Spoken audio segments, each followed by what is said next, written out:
हाँ जी, अस्सलाम वालेकुम ते सत श्री अकाल। बल्कि दोवें हत्थ जोड़ के मत्था टेक के ਇਹ ਵੀ ਕਹਿ ਕੇ ਕਿ ਸਾਰੇ ਵੀਰਾਂ ਦੇ ਚਰਨਾਂ ਦੇ ਵਿੱਚ, ਕਿਉਂਕਿ ਇਹ ਸਤਿ ਸ਼੍ਰੀ ਅਕਾਲ ਤੋਂ ਬੜੇ ਲੋਕਾਂ ਨੂੰ ਪੀੜ ਹੈ ਤੇ ਇਹ ਪਰਨਾ ਵੀ ਬੜੇ ਲੋਕਾਂ ਨੂੰ ਦੁਖਦਾ ਹੈ। ਅੱਜ ਤੁਹਾਡੇ ਨਾਲ ਦੋ ਚਾਰ ਗੱਲਾਂ ਬਾਤਾਂ ਮੈਂ ਜ਼ਰੂਰੀ ਸਾਂਝੀਆਂ ਕਰਨੀਆਂ ਨੇ, ਫਿਰ ਤੁਹਾਨੂੰ ਆਪਣਾ ਕੰਮਕਾਜ ਦਿਖਾਵਾਂਗੇ। ਉਸ ਤੋਂ ਪਹਿਲਾਂ ਮੈਂ ਆ ਪਰਨੇ ਵਾਲਾ ਤੇ ਸਤਿ ਸ਼੍ਰੀ ਅਕਾਲ ਵਾਲਾ ਰੌਲਾ ਨਿਬੇੜ ਲਵਾਂ। ਮੈਨੂੰ ਇੱਕ ਭਾਊ ਕਮੈਂਟ ਕਰਦਾ ਤੇ ਮੈਨੂੰ ਕਹਿੰਦਾ ਕਿ ਯਾਰ ਸਤਿ ਸ਼੍ਰੀ ਅਕਾਲ ਨਾ ਬੋਲਿਆ ਕਰ। ਠੀਕ ਹੋ ਗਿਆ ਭਾਊ ਜੀ, ਨਹੀਂ ਬੋਲਦੇ।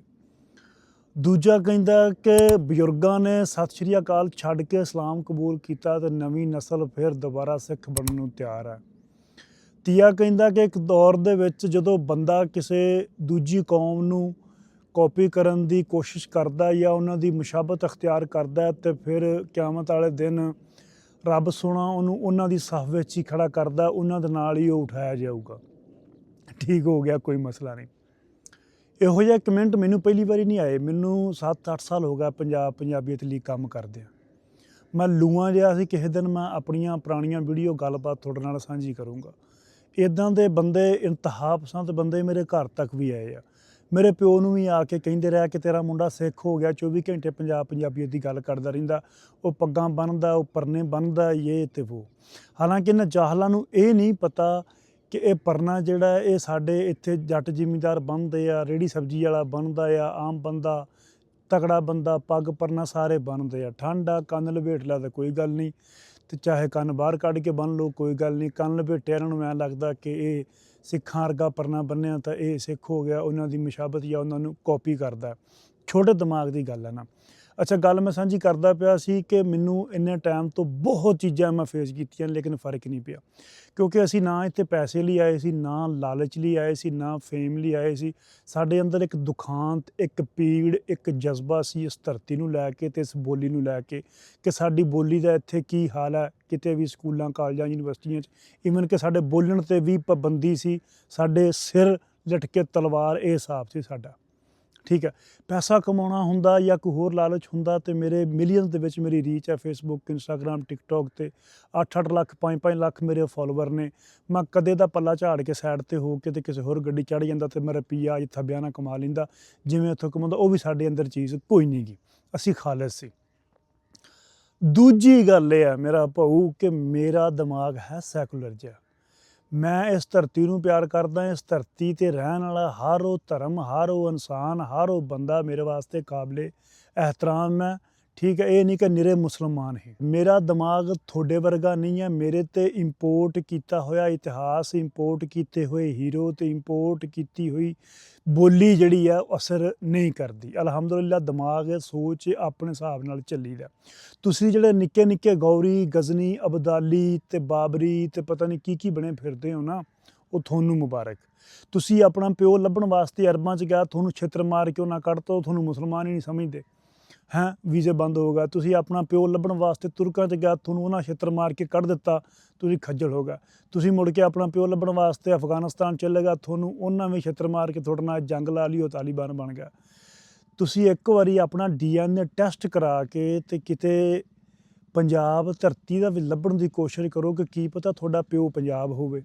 ਤੇ ਜੇਕਰ DNA ਟੈਸਟ ਵੀ ਤੁਹਾਡਾ ਫੇਲ ਹੋਵੇ ਤੇ ਫਿਰ ਲੱਗੇ ਜਾਏ ਉਹ ਲਖਨਊ ਖੋਰੇ, ਉੱਥੇ ਤੁਹਾਡਾ ਪਿਓ ਤੁਹਾਨੂੰ ਲੱਭ ਜਾਏ। ਸਾਡਾ ਤਾਂ ਪਿਓ ਇੱਥੇ ਹੀ ਹੈ, ਇਸੇ ਧਰਤੀ ਜੰਮੇ ਆ, ਇਸੇ 'ਚ ਮਰਨਾ ਤੇ ਇਸੇ ਦੇ ਵਿੱਚ ਹੀ ਜਾਣਾ।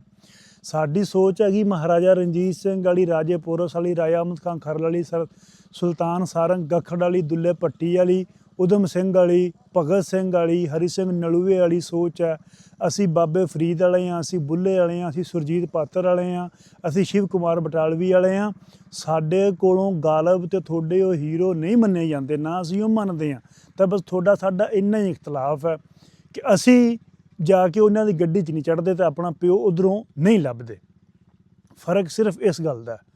ਬਾਕੀ ਗੱਲ ਰਾਣਾ ਸਿਕੰਦਰ ਹਯਾਤ ਸਾਹਿਬ, ਸਾਡੇ ਐਜੂਕੇਸ਼ਨ ਦੇ ਮਿਨਿਸਟਰ, ਉਹਨਾਂ ਸੋਸ਼ਲ ਮੀਡੀਆ 'ਤੇ ਇੱਕ ਨੋਟੀਫਿਕੇਸ਼ਨ ਦੀ ਕਾਪੀ ਸਾਂਝੀ ਕਰਦਿਆਂ ਹੋਇਆਂ ਇਹ ਆਖਿਆ ਕਿ ਲੈਲਪੁਰ ਦਾ ਜਿਹੜਾ ਗੌਰਮੈਂਟ ਕਾਲਜ ਵਿਮਨ ਯੂਨੀਵਰਸਿਟੀ ਆ, ਉੱਥੇ ਪੰਜਾਬੀ ਪੜ੍ਹਾਉਣੀ ਸ਼ੁਰੂ ਕਰਾਂਗੇ ਅਸੀਂ ਹੁਣ।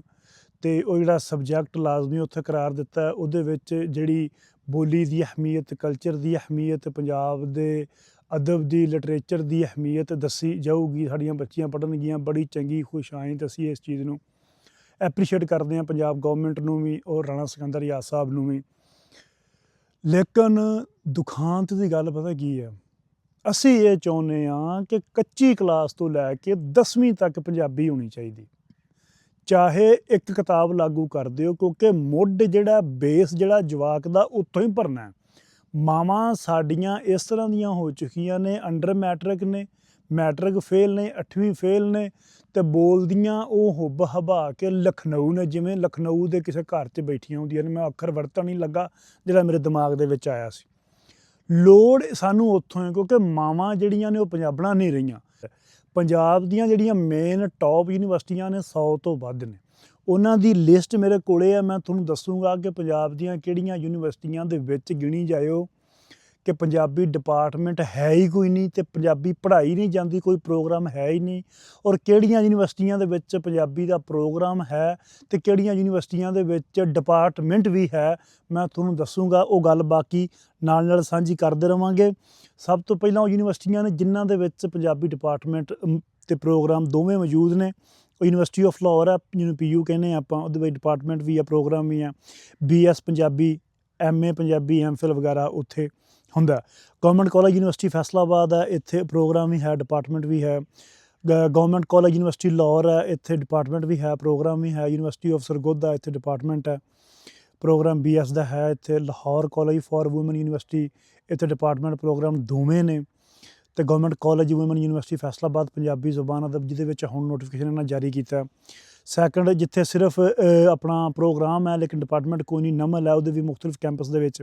ਹੁਣ ਬਦਕਿਸਮਤੀ ਨਾਲ ਪੰਜਾਬ ਦੀਆਂ ਉਹ ਯੂਨੀਵਰਸਿਟੀਆਂ ਆ ਜਾਂਦੀਆਂ ਨੇ ਕਿ ਜਿਨ੍ਹਾਂ ਦੇ ਵਿੱਚ ਨਾ ਡਿਪਾਰਟਮੈਂਟ ਹੈ, ਨਾ ਪ੍ਰੋਗਰਾਮ ਹੈ, ਨਾ ਲਾਜ਼ਮੀ ਹੈ, ਨਾ ਅਖਤਿਆਰੀ ਹੈ, ਪੰਜਾਬੀ ਦਾ ਨਾਂ ਤੇ ਹੀ ਕੋਈ ਨਹੀਂ। ਅਤੇ ਉਹ ਹੈ ਇਸਲਾਮੀ ਯੂਨੀਵਰਸਿਟੀ ਬਾਵਲਪੁਰ, ਜਦ ਕਿ ਉੱਥੇ ਸਰਾਇਕੀ ਦਾ ਡਿਪਾਰਟਮੈਂਟ ਜਾਂ ਪ੍ਰੋਗਰਾਮ ਮੌਜੂਦ ਹੈ। ਅਤੇ ਸਰਾਇਕੀ ਇੱਕ ਫੇਕ ਪਹਿਚਾਣ, ਇੱਕ ਫੇਕ ਜ਼ਬਾਨ ਜੋ 1962 ਤੋਂ ਪਹਿਲਾਂ ਇਸ ਧਰਤੀ 'ਤੇ ਕੋਈ ਨਹੀਂ ਸੀ। ਤੁਸੀਂ 5500 ਸਾਲ ਪੰਜਾਬ ਦੀ ਪੁਰਾਣੀ ਤਾਰੀਖ ਹੜੱਪਾ ਸਿਵਲਾਈਜੇਸ਼ਨ ਤੋਂ ਲੈ ਕੇ ਹੁਣ ਤੱਕ ਗੋਰਿਆਂ ਦੇ ਜਿਹੜੇ ਉਹਨਾਂ ਦੀਆਂ ਰਿਪੋਰਟਾਂ ਨੇ 86-87 ਦੀਆਂ, ਜਾਂ ਨੈਸ਼ਨਲ ਆਰਕਾਈਵਜ਼ ਆਫ ਇੰਡੀਆ ਦੇ ਡਾਕੂਮੈਂਟ ਨੇ, ਜਾਂ ਲਿੰਗੁਇਸਟਿਕ ਸਰਵੇ ਜਿਹੜੇ ਗੋਰੇ ਦੇ ਨੇ, ਪੱਟ ਕੇ ਵੇਖ ਲਓ, ਤੁਹਾਨੂੰ ਸਰਾਇਕੀ ਅੱਖਰ ਜਾਵੇ ਮਿਲ, ਮੈਂ ਜੁਰਮਾਨਾ ਦਊਂਗਾ।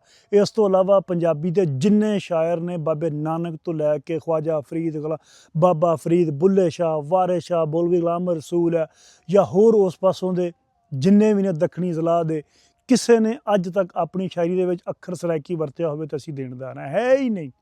ਹੁਣ ਉਹਨਾਂ ਦੀ ਲਿਖਤਾਂ ਨੂੰ ਛੇੜਛਾੜ ਕਰਕੇ ਵਿੱਚ ਸਰਾਇਕੀ ਵਰਤ ਰਹੇ ਨੇ ਤਾਂ ਕਿ ਅਸੀਂ ਇੱਕ ਝੂਠਾ ਅਤੇ ਫੇਕ ਸਬੂਤ ਦੇਈਏ, ਲੇਕਿਨ ਅਸਲ ਨੁਕਸੇ ਲੋਕਾਂ ਕੋਲ ਪਏ ਨੇ, ਲੋਕ ਕੱਢ ਕੇ ਮੂੰਹ 'ਤੇ ਮਾਰਦੇ ਨੇ।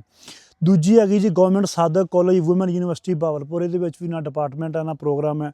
ਯੂਨੀਵਰਸਿਟੀ ਆਫ ਰਹੀਮ ਯਾਰ ਖਾਂ ਅਤੇ ਖਵਾਜਾ ਫਰੀਦ ਯੂਨੀਵਰਸਿਟੀ, ਇਹ ਵੀ ਰਹੀਮ ਯਾਰ ਖਾਂ ਦੇ ਵਿੱਚ ਹੈ ਇੰਜੀਨੀਅਰਿੰਗ, ਇੱਥੇ ਵੀ ਪੰਜਾਬੀ ਡਿਪਾਰਟਮੈਂਟ ਕੋਈ ਨਹੀਂ, ਪ੍ਰੋਗਰਾਮ ਕੋਈ ਨਹੀਂ। ਵਸਤੀ ਪੰਜਾਬ ਦੀ ਗੱਲ ਕਰੀਏ, university of Gujrat, university of Okara, university of Sahiwal, university of Narowal, university of Jhang, university of Chakwal, ਇਹਨਾਂ ਵਿੱਚ ਨਾ ਪੰਜਾਬੀ ਪ੍ਰੋਗਰਾਮ ਹੈ, ਨਾ ਪੰਜਾਬੀ ਇੱਥੇ ਪੜ੍ਹਾਈ ਜਾਂਦੀ ਹੈ, ਔਰ ਨਾ ਹੀ ਕੋਈ ਡਿਪਾਰਟਮੈਂਟ ਹੈ। ਟੈਕਨੀਕਲ ਯੂਨੀਵਰਸਿਟੀਆਂ ਦੀ ਗੱਲ ਕਰਾਂ ਤਾਂ UET ਲਾਹੌਰ ਕੋਈ ਨਹੀਂ। ਇਨਫੋਰਮੇਸ਼ਨ ਟੈਕਨੋਲੋਜੀ ਯੂਨੀਵਰਸਿਟੀ, ਜਿਹਨੂੰ ITU ਕਹਿੰਦੇ ਆ, ਪੰਜਾਬੀ ਡਿਪਾਰਟਮੈਂਟ ਕੋਈ ਨਹੀਂ, ਪ੍ਰੋਗਰਾਮ ਕੋਈ ਨਹੀਂ। ਯੂਨੀਵਰਸਿਟੀ ਆਫ ਹੋਮ ਇਕਨੋਮਿਕ, ਇੱਥੇ ਵੀ ਕੋਈ ਪ੍ਰੋਗਰਾਮ ਕੋਈ ਨਹੀਂ, ਕੋਈ ਡਿਪਾਰਟਮੈਂਟ ਕੋਈ ਨਹੀਂ। ਇਸ ਤੋਂ ਇਲਾਵਾ ਮੁਲਤਾਨ ਬਹਾਉਦੀਨ ਜ਼ਿਕਰੀਆ ਯੂਨੀਵਰਸਿਟੀ, ਉੱਥੇ ਵੀ ਇੱਕ ਫੇਕ ਸਰਾਇਕੀ ਦਾ ਉਹ ਮੌਜੂਦ ਹੈ, ਲੇਕਿਨ ਪੰਜਾਬੀ ਦਾ ਡਿਪਾਰਟਮੈਂਟ ਕੋਈ ਨਹੀਂ ਗਾ। ਤੁਸੀਂ ਪੰਜਾਬੀ ਉੱਥੇ ਪੜ੍ਹ ਸਕਦੇ ਹੋ, ਇਹ ਚਲੋ ਮਿਹਰਬਾਨੀ ਹੈ। ਅਤੇ ਜਿਸ ਤਰ੍ਹਾਂ ਝੰਗ ਸਾਡਾ ਸਕਾਫਤੀ ਕਲਚਰਲ ਦਾਰੁਲ ਖਿਲਾਫਾ ਹੈ, ਸਾਡਾ ਰਾਜਧਾਨੀ ਹੈ ਪੰਜਾਬ ਦੀ, ਇਸੇ ਤਰ੍ਹਾਂ ਮੁਲਤਾਨ ਵੀ ਸਾਡੀ ਤਾਰੀਖੀ ਰਾਜਧਾਨੀ ਹੈ, ਇੱਕ ਲਾਹੌਰ ਤੋਂ ਬਾਅਦ ਕਹਿ ਲਓ, ਬਲਕਿ ਲਾਹੌਰ ਤੋਂ ਵੀ ਪੁਰਾਣਾ ਕਹਿ ਲਓ। ਅਤੇ ਬਾਬਾ ਗੁਰੂ ਨਾਨਕ ਯੂਨੀਵਰਸਿਟੀ ਨਨਕਾਣਾ ਸਾਹਿਬ, ਚਲੋ ਮਿਹਰਬਾਨੀ ਹੈ, ਉਹ ਹੈ ਹੀ ਬਾਬੇ ਦੇ ਨਾਂ 'ਤੇ ਹੈ, ਅਤੇ ਉੱਥੇ ਪੰਜਾਬੀ ਦਾ ਡਿਪਾਰਟਮੈਂਟ ਜਾਂ ਪੰਜਾਬੀ ਪੜ੍ਹਾਉਣ ਦਾ ਆਪਸ਼ਨ ਹੈਗਾ, ਚਲੋ ਮਿਹਰਬਾਨੀ। ਚਲੋ ਹੁਣ ਚੱਲੀਏ ਆਪਾਂ ਕੰਮ ਸ਼ਾਮ ਵੇਖਦੇ ਹਾਂ, ਆਪਣਾ ਕਮਾਨ ਛਿੱਲਣਾ ਲੇਬਰ ਦਾ ਪਤਾ ਕਰਨਾ ਅਤੇ ਪੁੱਛੀਏ ਉਹਨਾਂ ਨੂੰ ਜਾ ਕੇ। ਲਓ ਮੈਂ ਆ ਗਿਆ ਇੱਧਰ ਸਿੱਧਾ ਕਮਾਨ ਵਾਲੇ ਵੱਟ ਦੇ ਵਿੱਚ, ਕਮਾਨ ਚਲੀਂਦਾ ਪਿਆ ਚਾਚੇ ਦਾ। ਆ ਜਿਹੜਾ ਖੜਾ ਹੈ ਇਹ ਆਪਣਾ ਇੱਥੇ, ਅਤੇ ਇੱਧਰ ਪਰਲੇ ਪਾਸੇ ਵੀ ਹੈ ਆਪਣਾ, ਅਤੇ ਇਹ ਲੇਬਰ ਲੱਗੀ ਹੋਈ ਹੈ। ਇਹਨਾਂ ਦੇ ਨਾਲ ਗੱਲ ਕਰਦੇ ਹਾਂ, ਇਹਨਾਂ ਨੂੰ ਪੁੱਛਦੇ ਹਾਂ ਕਿ ਯਾਰ ਸਾਡਾ ਵੀ ਕਮਾਨ ਛਿੱਲ ਦਿਓ, ਕਿਉਂਕਿ ਅਸੀਂ ਬੜੇ ਤੰਗ ਹੋਏ ਪਏ, ਪੈਸੇ ਕੋਈ ਨਹੀਂ ਗੇ ਕੋਲ। ਅਤੇ ਆ ਇੱਧਰ ਜੀ ਚੁੱਕਦੇ ਪਏ ਨੇ ਟੋਟੇ ਕਮਾਨ ਜਿਹੜਾ ਚੱਲਿਆ ਲੱਦਿਆ ਉੱਤੇ ਨਾ, ਤੇ ਇਹ ਟੋਟੇ ਚੁੱਕ ਕੇ ਤੇ ਮੁੜ ਕੇ ਆਪਣਾ ਉਹ ਵੇਖਣਾ ਰੇੜੀ ਖਲੋਤੀ ਇਹਨਾਂ ਦੀ, ਆ ਰੇੜੀ ਖੋਤੀ ਰੇੜੀ ਇਹਦੇ ਲੱਦ ਕੇ ਤੇ ਜਾ ਕੇ ਫਿਰ ਆਪਣਾ ਖੋਤੀ ਰੇੜੀ ਰਸ਼ਕੀ ਅੱਗੇ ਮੋਟਰਸਾਈਕਲ ਹੀ ਲੱਦ ਕੇ ਤੇ ਵੇਚਣਗੇ ਕੰਡੇ ਤੇ ਜਾ ਕੇ 400-500 ਬਣ ਜਾਏਗਾ। ਚਲੋ ਜਾ ਕੇ ਪੁੱਛਣਾ ਇਹਨਾਂ ਨੂੰ ਭਾਈ ਜੀ ਸਾਡਾ ਵੀ ਛਿਲ ਜਾਓਗੇ ਕਿ ਨਹੀਂ। ਹਾਂ ਮੁਹੰਮਦ ਜਗੂ ਤੁਹਾਡਾ ਗੈਂਗ ਲੀਡਰ ਕੌਣ ਹੈ? 10-80 ਜਾਨਾ ਬੋਲ। ਕਿਹੜਾ ਆ ਬੰਦਾ ਤੂੰ ਲੀਡਰ ਨੇ ਚੋਰੀ? ਨਹੀਂ ਮੈਂ ਕਿਤੇ ਮਾੜਾ ਬੰਦਾ ਆ ਵੇਖਣ ਬੈਠਾ। ਨਹੀਂ ਦੱਸ, ਇਹ ਤਾਂ ਮੁਹੰਮਦ ਜਗੂਬ ਦਾ ਤੂੰ ਲੀਡਰ ਵਾਕਈ ਹੈ? ਲੀਡਰ ਤੂੰ ਇਹਨਾਂ ਦਾ? ਨਹੀਂ ਹਾਂ ਨਹੀਂ ਮੈਂ ਹੈਗਾ ਇਹ ਜਿਹੜਾ ਕਹਿੰਦਾ ਮੈਂ ਮਾੜਾ ਬੰਦਾ। ਆਹੋ ਇਹ ਲੀਡਰ ਹੈ। ਇਹ ਲੀਡਰ ਹੈ। ਇੱਧਰ ਮੂੰਹ ਕਰ ਯਾਰ, ਉੱਤਾ ਉੱਠ ਖਲੋ ਯਾਰ। ਨਾ ਜੀ ਚਲਿਆ ਗਿਆ। ਹਾਂਜੀ ਕਿੰਨਾ ਹੋ ਗਿਆ ਕਿੱਲੇ ਚੋਂ? 1.5 ਕਿੱਲਾ। ਨਹੀਂ ਕਿੱਲੇ ਦਾ ਕਿੰਨਾ ਮਾਸ਼ਾਅੱਲਾ ਹੋ ਗਿਆ? ਇਹ 17 ਮਣ ਚਲਾ ਗਏ ਤੇ ਬਾਕੀ ਤੇਰੇ ਸਾਹਮਣੇ ਪਿਆ ਹੈ। 1700 ਮਣ ਚਲਾ ਗਿਆ ਹਾਂਜੀ ਕਿੱਲੇ ਚੋਂ ਕਿ ਡੇਢ ਚੋਂ? 1.5 ਕਿੱਲੇ ਚ। ਡੇਢ ਕਿੱਲੇ ਦੇ ਵਿੱਚੋਂ 1700 ਮਣ ਚਲਾ ਗਿਆ ਤੇ ਬਾਕੀ ਆ ਸਾਰਾ ਪਿਆ ਆ ਤੁਸੀਂ ਛਿਲਦੇ ਪਏ ਜੀ। ਇਹ ਹੁਣ 3 ਹੋ ਜਾਵੇ 4 ਹੋ ਜਾਵੇ ਜਿਹੜਾ ਹੋ ਜਾਵੇ। ਜਿਹੜਾ ਵੀ ਹੋ ਜਾਵੇ ਚਲੋ ਅੱਲਾ ਖੈਰ ਕਰੇਗਾ। ਹਾਂਜੀ ਤੇ ਤੁਸੀਂ ਕਿੰਨੇ ਬੰਦੇ ਜੇ? ਅੱਛਾ 4-5 ਹੈ ਤੇਰੇ ਸਾਹਮਣੇ। ਮਸ਼ਗੂਬ ਕੱਢ ਕੇ ਇਹਨੂੰ ਨਾ ਕਹਿਣਾ, ਅੱਛਾ ਇਹ ਤਾਂ ਸਾਡਾ ਆਪਦਾ ਨਾ। ਆਹ ਤੂੰ ਆਪਦੇ ਬੰਦੇ ਦੱਸ। ਸਾਡੇ 4 ਬੰਦੇ ਆ। 4 ਬੰਦੇ ਬਸ। ਤੇ ਯਾਰ ਮੇਰਾ ਵੀ ਕਮਾਂਡ ਹੈਗਾ, ਉਹ ਵੀ ਛਿਲਣਾ। ਆ ਵੇ ਅੱਲਾ ਖੈਰ। ਆ ਮੇਰਾ ਹੀ ਆ ਜਿਹੜਾ ਖਲੋਤਾ ਨਹੀਂ ਛਿਲ ਦਿਓਗੇ? ਖੁਸ਼ ਆ ਲਾਰਾ ਨਹੀਂ ਬੰਦੇ 4 ਬੰਦੇ ਆ ਜਾਂ ਤਾਂ ਬੰਦੇ ਹੋਰ ਲਾ ਬਿਆਨ ਤੇ ਫੇਰ ਕਾੜਾ ਨਹੀਂ ਹੈਗਾ ਤੇ ਫਿਰ ਛਿੱਲੀ ਰੱਖੂ। ਨਹੀਂ ਇਹ ਆ ਦਵਾੜ ਮੇਰਾ ਕੱਢ ਦਿਓ ਕਿਉਂਕਿ ਇੱਥੋਂ ਰਾਹ ਹੈ ਨਾ, ਤੇ ਮੁੜ ਕੇ ਉਸ ਤੋਂ ਬਾਅਦ ਉਹ ਸੜਕ ਵਾਲਾ ਜਿਹੜਾ ਉਹ ਤਾਂ ਮੁੜ ਕੇ ਆਰਾਮ ਨਾਲ ਵੀ ਲੱਗੇ ਰਹੋਗੇ। ਤੁਸੀਂ ਆ 1.5 ਕਿੱਲਾ ਛਿਲ ਕੇ ਜਾਣਾ ਕਿਤੇ ਕਿ ਇੱਥੇ ਹੀ ਰਹਿਣਾ ਜੀ? ਛਿੱਲਣਾ ਕਿੱਲਾ ਕਿਹੜਾ ਆ ਪਰਲਾ ਨਾਲ ਦਾ? ਨਾਲ ਦਾ ਤੇਰੇ ਮੱਥੇ ਦਾ। ਅੱਛਾ ਚਲੋ ਸਹੀ ਹੈ, ਠੀਕ ਹੈ। ਇੱਥੇ ਹੀ ਆ। ਹੈਂ ਇੱਥੇ ਹੀ ਆ। ਚਲੋ ਠੀਕ ਹੈ। ਤੇ ਲੇਬਰ ਵਧਾ ਲਓ ਯਾਰ। ਬੰਦੇ ਨਹੀਂ ਲੱਭਦੇ। ਹੈ ਬੰਦੇ ਨੀ ਲੱਭਦੇ? ਬੰਦੇ ਕਿੱਧਰ ਗਿਆ? ਅੱਛਾ ਕਮਾਨ ਮਾਸ਼ਾਅੱਲਾ ਤਗੜਾ ਹੈ। ਹਾਂ ਤਕੜਾ ਤੇ ਯਾਰੀ ਨਹੀਂ ਪੈਂਦੀ। ਤਾਂ ਬੰਦੇ ਨਸ ਜਾਂਦੇ ਨੇ। ਹਾਂ ਕਮਾਨ ਤਗੜਾ ਤੇ ਬੰਦੇ ਥੱਕ ਜਾਂਦੇ ਨੇ। ਆ ਗੰਨਾ ਚੰਗਾ ਲੰਮਾ ਹੈ। ਅਸਲ 'ਚ ਡਿੱਗਿਆ ਨਾ 2-3 ਵਾਰੀ ਮੁੱਦਾ ਸਿੱਧਾ ਹੋਇਆ। ਆਗ ਵੀ ਆਗ ਹੈ ਹੀ ਕੋਈ ਨਹੀਂ ਉੱਤੇ ਵੇਖ। ਹਾਂ ਆ ਗੰਨੇ ਦੇ ਵੀ ਤੁਸੀਂ 2-2-3 ਦਿਨ ਟੋਟੇ ਕਰਦੇ ਪਏ ਜੀ। ਹਾਂਜੀ ਤੇ ਤਾਂ ਹੀ ਕਾਬੂ ਹੋਣਾ ਹੈ ਨਾ। ਹਾਂ ਆਗ ਹੈ ਕੋਈ ਨਹੀਂ ਤੇ ਉਂਝ ਕੱਚਾ ਹੋਇਆ ਪਿਆ ਨਾ। ਪਾਣੀ ਲੱਗ ਕੇ ਕਿ ਯੂਰੀਆ ਪੈ ਕੇ? ਯੂਰੀਆ ਵੀ ਚਾਚੇ ਨੇ ਯੂਰੀਆ ਚੰਗੀ ਸੱਟੀ। ਚਾਚਾ ਯੂਰੀਆ ਬਹੁਤ ਪਾਉਂਦਾ। ਕਿੰਨੇ ਲੇਬਰ ਲੈਂਦੇ? 40 ਰੁਪਏ। 40 ਰੁਪਏ ਹਾਂਜੀ ਮਣ ਦੇ? ਹਾਂ ਵੱਢ ਕੇ ਛਿਲ ਕੇ ਲੱਦ ਕੇ? ਲਾ ਦੇਣੇ। ਠੀਕ ਹੈ। ਆਗ ਵਿਕ ਜਾਂਦੇ ਨੇ ਕਿ ਨਹੀਂ? ਕੋਈ ਵਿਕ ਗਿਆ ਨਾ ਕੋਈ ਬਣਦੀ ਇੰਨੇ ਕਿ ਮਸ ਘਰ ਦਾ ਸਰਦਾ ਆਪਦਾ ਹੀ ਸਰਦਾ ਮਸੇ? ਅੱਛਾ ਚਲੋ ਸਹੀ ਹੈ। ਤੇ ਬੰਦਾ 1-2 ਹੋਰ ਲੱਭ ਲੈ ਨਾਲ ਕਿ ਨਹੀਂ? ਕੋਸ਼ਿਸ਼ ਕਰਾਂਗੇ ਜੇ ਲੱਭ ਗਿਆ ਤਾਂ। ਕਿ ਇਕੱਲੇ ਸਾਰੇ ਪੈਸੇ ਕਮਾਉਣੇ ਹੀ? ਨਹੀਂ ਅੱਲਾ ਬਾਤ ਹੈ ਮਾਮਾ ਜੀ ਖੂਬ ਇੱਧਰ ਮੂੰਹ ਕਰਨਾ ਕੀ ਆ ਨਾ? ਮੈਂ ਕੱਲੇ ਬੰਦੇ ਦੇ ਬਸ ਦਾ ਰੋਗ ਨਹੀਂਗਾ। ਅੱਛਾ ਕਮਾਦ ਦਾ। ਅੱਛਾ ਲੱਭ ਗਿਆ ਤਾਂ ਹੋਰ ਆ ਲਾਵਾਂਗੇ ਬੰਦੇ। ਉਹਨੇ ਥੋੜੇ ਨੇ। ਚਲੋ ਆਹ ਕਮਾਦ ਆਪਣਾ ਰਹਿੰਦਾ ਛਿਲਣ ਵਾਲਾ, ਤੇ ਆ ਇੱਧਰ ਪਿੱਛੇ ਸਰੋਂ ਤੋਂ ਪਰਲੇ ਪਾਸੇ ਉਹ ਵੀ ਰਹਿੰਦਾ, ਤੇ ਉਧਰ ਵੀ ਰਹਿੰਦਾ। ਉਹ ਚਾਚੇ ਦਾ ਛਿਲਦੇ ਪਏ ਆ ਨਾਲ ਪਰਲੇ ਪਾਸੇ। ਤੇ ਮੈਂ ਹੁਣ ਆ ਗਿਆ, ਮੈਂ ਕਿਹਾ ਇੱਥੋਂ ਨਾ ਥੋਮ ਥੋੜੀ ਜੀ ਤੇ ਮੂਲੀਆਂ ਉਹ ਲੈ ਜਾਈਏ ਪੱਟ ਕੇ। ਮੂਲੀਆਂ ਰਹਿ ਵੀ ਥੋੜੀਆਂ ਜਿਹੀਆਂ ਗਈਆਂ ਨੇ, ਆ ਰਹਿ ਗਈਆਂ ਨੇ ਕੋਈ 10-12, ਬਾਕੀ ਆ ਸਾਰੇ ਇੱਥੇ ਮੂਲੀਆਂ ਦੀ ਥੋਮ ਦੇ ਵਿੱਚ ਉਹ ਲੈ ਗਏ ਸਾਰੀਆਂ ਪੱਟ ਕੇ। ਗਾਜਰਾਂ ਵੀ ਹੈਗੀਆਂ ਨੇ, ਗਾਜਰਾਂ ਹਾਲੇ ਫੁੱਲ ਤਿਆਰ ਨਹੀਂ ਹੋਈਆਂ ਹਾਲੇ ਕੋਈ ਨਹੀਂ। ਥੋਮ ਪੱਟਨੇ।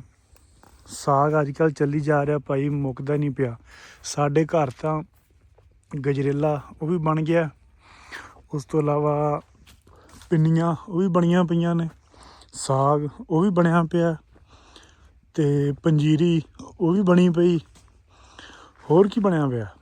ਸਾਰਾ ਕੁਛ ਹੀ ਨਾ ਬੇਬੇ ਮੇਰੀ ਨੇ ਬਣਾ ਕੇ ਧਰ ਦਿੱਤਾ ਹੋਇਆ, ਤੇ ਖਾਈ ਪੀ ਜਾ ਰਹੇ, ਚਸ ਲੈ ਰਹੇ, ਜੰਨਤ ਦੇ ਵਿੱਚ ਰਹਿ ਰਹੇ। ਵੇਖੋ ਪੰਜਾਬ। ਓਕੇ ਅੱਲਾ ਦੇ ਵਾਲੇ ਬਾਏ। ਫਿਰ ਮਿਲਾਂਗੇ ਕਿਸੇ ਅਗਲੀ ਵੀਡੀਓ 'ਚ।